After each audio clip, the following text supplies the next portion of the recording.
I wondered where the two dovetailed, like your love of pretending and acting and imagination, and the idea that you were less than, or that you felt like you had to fake it or apologize, or like you didn't have any confidence. How did those two cross? And at what age did it get complicated? You know, I grew up, both my parents are actors, and did mostly theater when I was growing up. So I grew up with the sense that there's a magic underbelly to the whole world. And like there are really special clown people to be found in this world, and like a tribe of people, you know, that gossip while putting on false eyelashes and like give you Werther's candies while you listen to like the intercom of the play happening on stage. I was like, this is the most... It was magic. Magic. And I think sadly for a lot of girls, part of the growing up process is like just shame creeping into your brain at a certain point, and the realization that like, oh, maybe I'm gross. Oh, maybe no one wants me around. Is there an example of that you remember? I'll definitely like look at pictures of myself at an age where I remember in that moment being like, oof, this is my ugliest year, or this is like the year that I felt the loneliest. And I'll look and be like, oh, what a pretty little girl. Like and at the moment I was like, I'm a troll.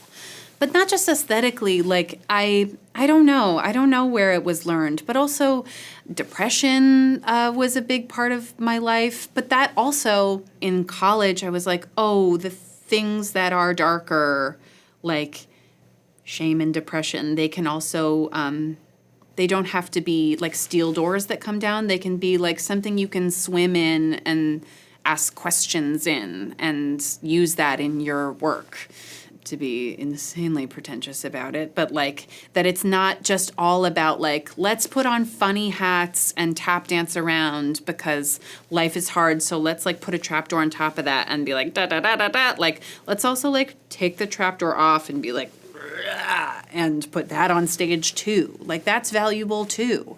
But you know, no one woke me up in the middle of the night and forced me to be an actor. I hate it hearing like, I hate having my picture taken. Right, of course. It's like, well, then maybe you should work in a button factory.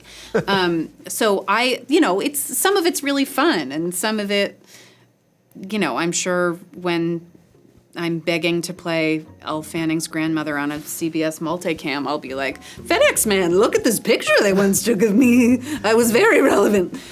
And so it's kind of like, what tolls are you willing to pay to get to do that stuff? Hey folks, thanks for watching. If you like what you just saw, then why not subscribe? Click right here for lots more off camera. And if you want to see the hour-long version of these conversations, I'm going to give you the secret link. Here it is, offcamera.com. Check it out.